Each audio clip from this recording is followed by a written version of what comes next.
Hey guys, welcome back to today's video. So today we're going to be going through the 2018 Senate elections and gubernatorial elections, pretty much the midterm elections. I'm not going to talk about the House too much because, again, I don't want to go through every district. We have 435 of them and a couple of Senate races only to talk about. So in comparison, the Senate is a much better option. In terms of the House races definitely could change in terms of everything I'm going to be discussing, in terms of the president's approval rating or the generic ballot. But for right now, Senate elections are going to be one of those top-notch issues as well, along with the gubernatorial elections. Those are things that we should cover as well. So first of all, Paul Manafort, Michael Cohen, two people that were pretty much essentially found guilty of a number of, crimes that things overall were closely tied. Not necessarily super closely tied, as in direct, even though some of these may be eventually turned into something that could be seen as very direct to the president in terms of Michael Cohen's case. But overall, it's pretty much just the fault of these two, Trump aides. And Michael Cohen has fallen out of the grace for Donald Trump for obvious reasons. I mean, turning your back against the president and coming out and speaking out against pretty much what he did and saying exactly, what his personal recount in quotations of the events that did occur and the things that led up into him breaking the law. And not the same thing for Paul Manafort. I believe Donald Trump less than a day ago praised Paul Manafort of sticking through and pretty much not flipping, as Donald Trump would say. So overall, there is a number. I mean, this has become a very, very partisan case. Both of these people, when it comes down to looking for a unpartisan jury, it's going to be very hard because this has not become a case between the person itself and the law itself. I mean, it comes down to whether or not you support Trump or not. Paul Manafort, Michael Cohen, two people very closely tied to the Trump campaign, and then all of a sudden they go to court. And keep in mind, there will be Trump supporters on these juries, and they're not going to want to find two of these people guilty. They know it will negatively affect the president, but also people do almost always put the law above their personal interests. So there's actually a quote from a Trump supporter. I have a CNN article up, and then I'm going to go to a Fox News article. That way it can kind of balance itself out. But in the terms of Paul Manafort, a juror who does support Donald Trump, as described by the name, said, quote, that she did not want Paul Manafort to be guilty, but the evidence was, quote, overwhelming. So things like that in terms of the president, it makes the president look bad to have people this close to his campaign, especially two very, very, very close people. I mean, it wasn't just some campaign staffer in another state. These were people very close to the Trump campaign, and it was things that really this is not going to positively affect the president whatsoever. I mean, there is no real way to spin something where people so close to your campaign have, number one, some of them turned your back on him, not just in these two, but in cases like Omarosa, where they turn their back on the president and they go out to the media and say things that happen in the White House. And both of them, very close distinction between Omarosa and Cohen, both of them had tapes. And then when it comes down to it, that doesn't look good for the president whatsoever. And having these cases a national news media thing, even on like Fox News or CNN or MSNBC, the American, media pushing this out does not look good for the president whatsoever. There's a very, very hard way to spin this that could actually be beneficial for Trump, and it isn't doing so well, to be completely honest with you. Looking at what we see on the Senate map, and then we look at the gubernatorial map, the gubernatorial map probably isn't going to change much, mainly because governor races pretty much only have to do with the state itself. So no real national implications, no real backlash against the president. Otherwise, states like Massachusetts or Vermont or Maryland would all become safe Democratic states if this was personally against the president. In states like Maryland, Massachusetts, and Vermont in the Senate elections, these are already safe independent or safe Democratic, but pretty much all help the Democrats because Bernie Sanders caucuses with the Democrats. So overall, the Senate map is going to have a lot more implications than the gubernatorial map. Just wanted to mention that, mainly because we aren't going to see that many things change in terms of the governor's map and the governor mansions across the United States. So right now, the Senate and the House are pretty much going to be the only top issues, and we aren't going to change much in the House, mainly because we don't have an interactive map that works 100%. So going over to that Fox News article, this actually has to do with Michael Cohen. So the headline is Michael Cohen admits to violating campaign finance laws and plea deal agrees to 3 to 5 year sentence. So I remember there was a time where people were saying, he could get over 200 years in jail, and now he has agreed to a 3 to 5 year sentence and wouldn't contest something like that. However, I honestly do not expect Trump to pardon Michael Cohen after, turning on the president. That's not something that would be in his playbook, maybe for Paul Manafort, but probably not for Michael Cohen. But the fact that he was found guilty, I mean, I'll just read the article to you here.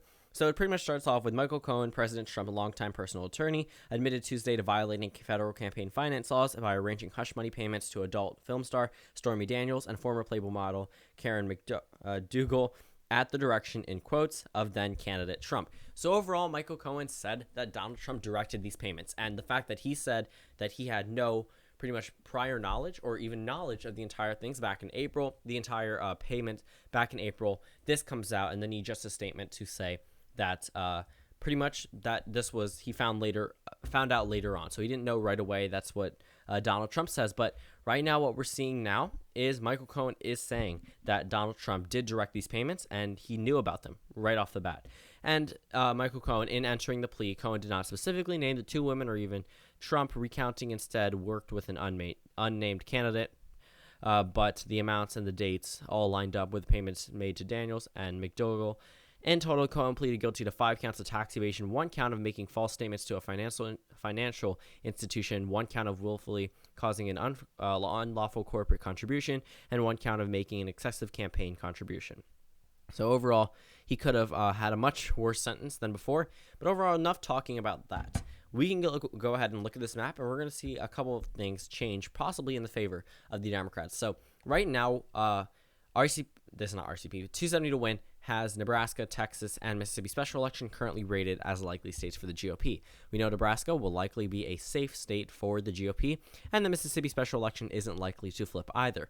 However, with a number of things, the Senate elections, mainly the House elections, but we're not going to talk much about that. I mean, I have the map up here that we can look at, but I mean, it's not interactive. I can't flip districts. However, when it comes down to it, the Senate is probably going to be, along with the House, the first line of defense for the Democrats, and then the gubernatorial elections probably aren't going to have that many national implications. But I remember in 2014, when a Republican won over in Maryland and Massachusetts, it was something that was perceived as big against Obama, but also against Democratic candidates. So Texas moves from likely GOP to the leaning column. But in terms of a couple of these races, I mean, we could see possibly, okay, these are not my characterizations in any of the races, but it's just going to be where these states are possibly going to eventually lean in the favor of the Democrats. So if we look at this map right now, this number finishes them off at 51 seats. Okay, we could possibly see Tennessee as well tilt in the favor of the Democrats. So that would finish off our map at 52 Democrats and 48 Republicans.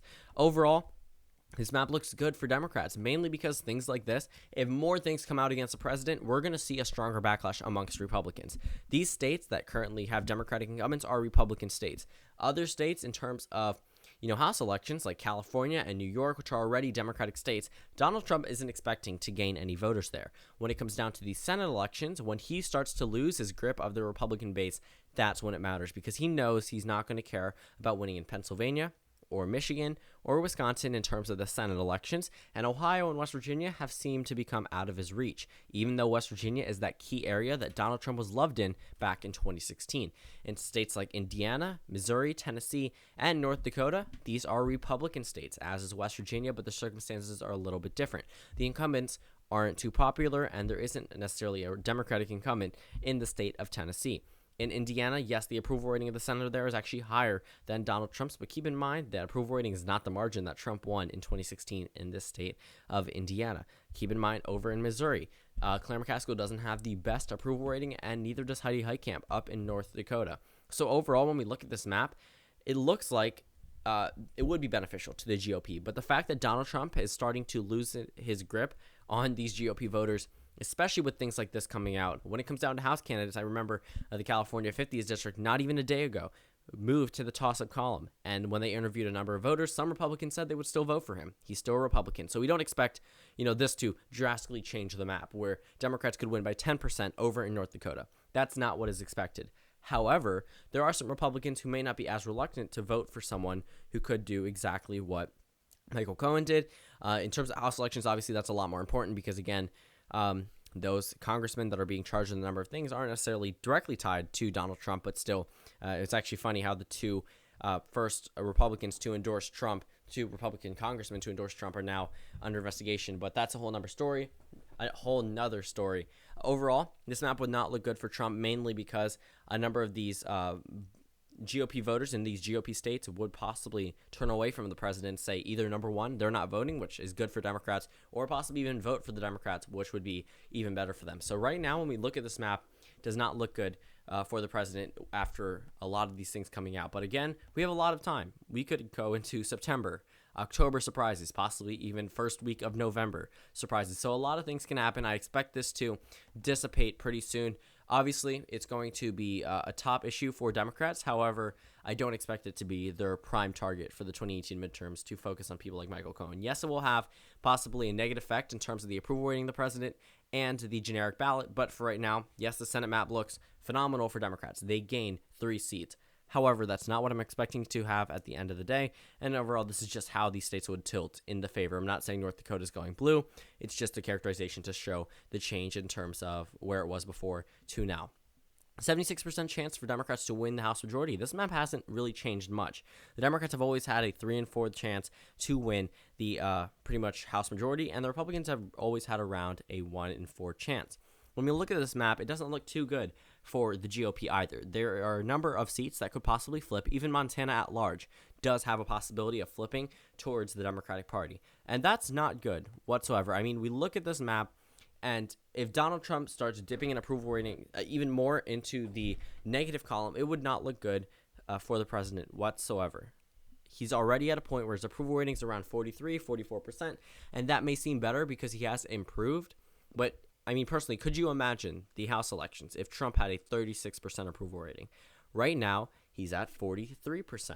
Okay, that's where it is, and that's where it stands at this point in time. And the House map already doesn't look good for the GOP. So if it does tick down, again, a number of seats that may have been Republican +1 or Republican +2 could possibly move into the toss-up column and sometimes even move into the Democratic column just based off how this district and America itself views the president. With a number of people closely tied to him, having a number of these things happen to him, I mean, it's not just Michael Cohen, it's some congressmen, it's not just Paul Manafort, it's a number of officials that sometimes were very close to the president and sometimes not. But overall, that Trump name that's been tied to them is really going to have a negative effect in terms of how voters perceive the candidates and Donald Trump himself.